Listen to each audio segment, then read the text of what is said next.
اعوذ باللہ من الشیطان الرجیم بسم اللہ الرحمن الرحیم صلی اللہ علی حبیبہ محمد وآلہ واصحابہ وسلم۔ پیارے مسلمانوں، نفل نمازوں میں سے ایک نماز نماز اشراق ہے۔ نماز اشراق وہ نماز ہے کہ جو صبح سورج کے طلوع ہونے کے 20 منٹ بعد سے جس کا وقت شروع ہوتا ہے اور زوال سے پہلے پہلے اس کا وقت ہے۔ اس نماز کی بڑی فضیلت ہے۔ آقا کریم صلی اللہ تعالی وسلم نے خود نماز اشراق کو ادا فرمایا ہے اور اس کی فضیلت کو بیان فرمایا ہے۔ حضرت انس بن مالک رضی اللہ تعالیٰ عنہ روایت کرتے ہیں، ان انس بن مالک رضی اللہ تعالیٰ عنہ قال قال رسول اللہ صلی اللہ علیہ وسلم، حضرت انس بن مالک اللہ کے رسول صلی اللہ تعالی وسلم سے روایت فرماتے ہیں کہ حضور صلی اللہ تعالی وسلم نے ارشاد فرمایا،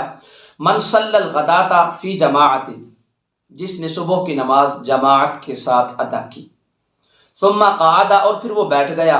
یذکر اللہ، اللہ تعالیٰ کے ذکر میں مشغول ہو گیا، قرآن پاک پڑھتا رہا، ذکر و اذکار میں مشغول ہو گیا، تسبیح و تحلیل کے اندر مصروف ہو گیا، حتی تطلع الشمس، یہاں تک کہ سورج طلوع ہو گیا، ثم صلی رکعتین، اور پھر اس نے 2 رکعت نماز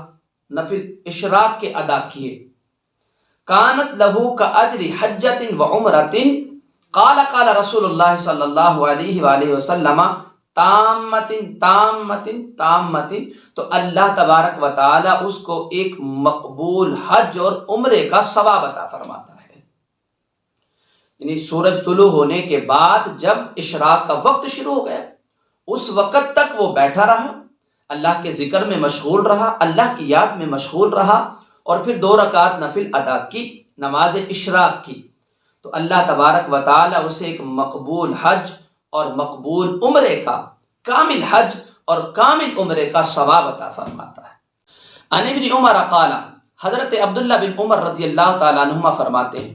کان رسول اللہ صلی اللہ علیہ وسلم اذا صلی الفجر، جب آقا علیہ الصلوۃ والسلام نماز فجر ادا فرما لیتے، لم یقم من مجلسہ حتی یمکنہ الصلاۃ، آقا علیہ الصلوۃ والسلام اپنی اس جگہ سے نہیں اٹھتے تھے، یعنی مسجد میں ہی تشریف فرما ہوتے تھے، یہاں تک کہ دوسری نماز کا یعنی اشراق کا وقت ہو جاتا۔ وقال، اور کہا کہ من صلی الصبح ثم جلس فی مجلسہ حتی یمکنہ الصلاۃ کانت بمنزلۃ عمرۃ وحجۃ متقبلۃ، کہ حضور نبی اکرم صلی اللہ علیہ وسلم نے فرمایا کہ جس شخص نے صبح فجر کی نماز ادا کی، پھر وہ اسی جگہ پر بیٹھا رہا یہاں تک کہ جب سورج ایک نیزے کے برابر بلند ہوا اور وہ دوسری نماز یعنی نماز اشراق پر قادر ہوا، تو اس کا یہ عمل بمنظر ایک مقبول حج اور عمرہ کے ہوگا۔ یعنی جو کوئی شخص نماز اشراق کی 2 رکعت نفل ادا کرتا ہے،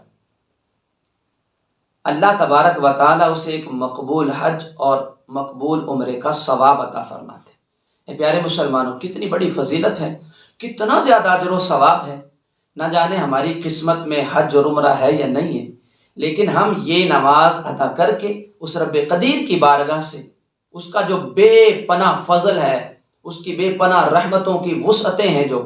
ان سے یہ حج اور عمرے کے اجر و ثواب کی فضیلت پا سکتے ہیں۔ اللہ تعالی ہمیں اس نماز کی محبت عطا فرمائے اور پابندی سے اللہ تعالی ہمیں نماز اشراق کی ادائیگی کا ذوق عطا فرمائے، آمین یا رب العالمین۔